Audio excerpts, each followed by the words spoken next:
Browns. And the great Clyde Frazier's with Lisa Salters. Thank you, Mike. Clyde.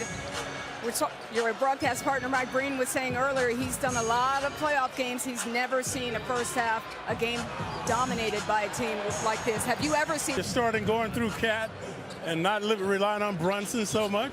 And OG has been magnificent. I mean, he's really taken over. And Bridges is also playing well tonight. But their defense has been riveting. The Hawks have not been able to get uncontested shots. Yeah, and you touched on it. Their coaches, Game 4, really kind of took the spirit away from this Hawks team. Just what did you see?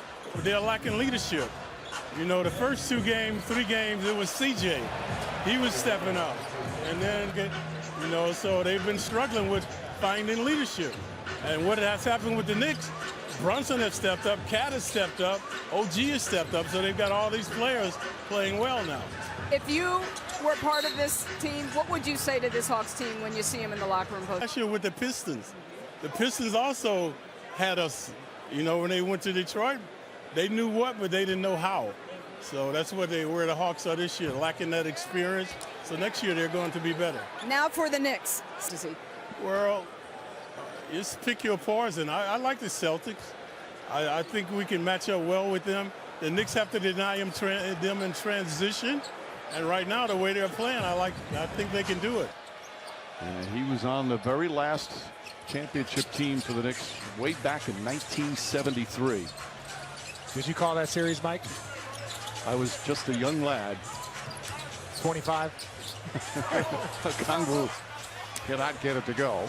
And Ariel Hutporty and Mo Diawara in the game. Kispert, Johnson, Okongwu, McCollum, and Kuminga.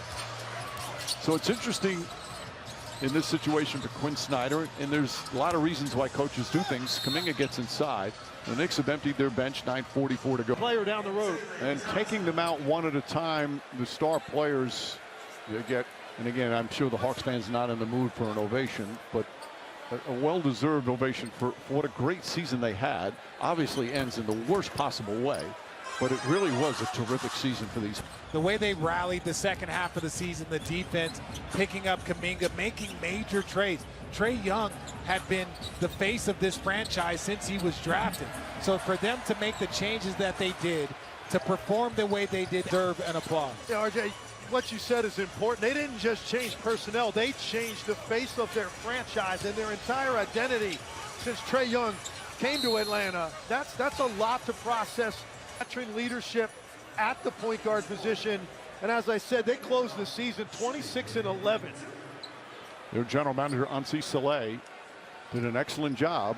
All those changes and a lot of young players, and most of them under contract. The McCollum addition was the general manager. He's worked in a bunch of different places, and now this is his second year in charge of the operation here. And I feel like, look, I think C.J. McCollum, I won't say he raised his value. I think he was just what he does in these moments. He is definitely a person that the Atlanta Hawks have prioritized, in my opinion, on bringing back. The veteran leadership, the passing, just a calming presence. Shamet, Diawara. That one in and out. Keaton Wallace, the older brother of Cason Wallace. Kispert connects on one at a time. Quinn Snyder taking out his starters. Mike Brown has done that already. Still 8.5 minutes to go. Sohan, nice move. Sohan, Knicks picked up after the Spurs. Mike Brown has loved his defensive prowess.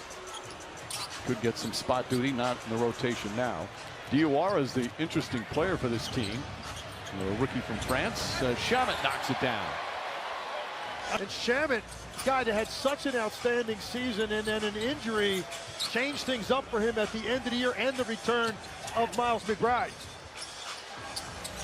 Risache puts that one in. And Risache in 2024 has not played a lot in this series, but he just turned 21 years old this month. Had a solid rookie season. Not played as much this season as Hutporty gets it inside. And a 3-second violation call on Hutporty. Regardless if the Knicks are up 100, I am locked in.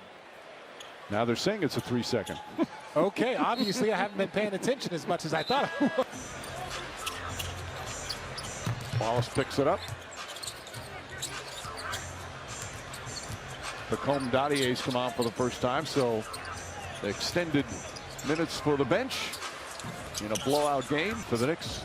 Who will they play in the second round? Philadelphia and Boston playing right now in a game 6.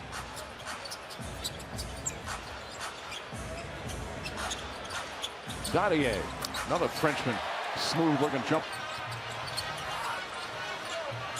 Well, this, as we said earlier in the first half, this series a perfect example on how you can never overreact to a win or a loss in the playoff. Full of TVs in there. Always couple sets on the hockey for Chuck so he can keep an eye on his Flyers.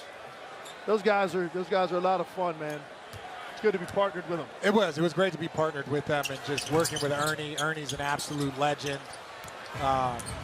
Me and Kenny got into an argument. Diawara, Shamet, Kolek, Sohan, and Dadier in there right now. Wallace guarding Shamet. Risacher had it poked away. So what have you guys have seen from Risacher? Obviously, didn't play as much this year. We talked about a little bit before. But he's just still so... of expectation and scrutiny comes with that. He actually played pretty well his rookie year, all things considered, as a shooter at the time, playing off of Trae Young. They've gone in a different direction now. But he's got to really tighten up his handle, and he's got to get a lot stronger. And wore on, and they went in a different direction as we got closer to the playoffs. And it also it can help development mentally. But when you bring in C.J. McCollum, when you bring in Nickeil Alexander-Walker, who had the year he had, all of a sudden you're trying to win in Atlanta Hawks as a team. But for him, there was valuable developmental time that was lost. Most #1 picks go out there and they toss him the ball and say, figure it out over a couple of... For the Knicks tonight, what sticks out for you? I think for me, it was the intensity defensively that they started this game with. I mean, the shot making was incredible, but for me, none of that is possible if they're taking the ball out of the net. They were able to get heart and soul away from the Atlanta Hawks with their inability to get open. The Knicks defense set the tone from the... And if you want to put something on tape to make your case that you're a championship team, we just watched it of how well they played in this game. You know, and this is what they're going to need moving forward. Again, for Atlanta, you're looking forward to next season and building on it. For the Knicks, you're going to take this into another series. His confidence looks back to his normal self, being aggressive. The way they're playing with Karl Anthony Towns and through him on the elbow. The amount of it. Will be judged meant nothing. For them, it's all about the postseason. Finals or bust seem to be the frequent cry after that conference finals appearance last year against Indiana.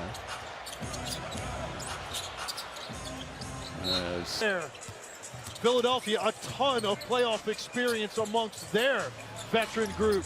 So it's going to be certainly a different type of challenge than taking on, a younger Hawks team without going through this before.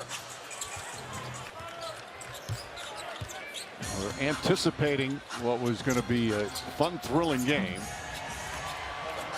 Turned out the most points the Knicks have ever scored in a playoff game. They're shooting 60%.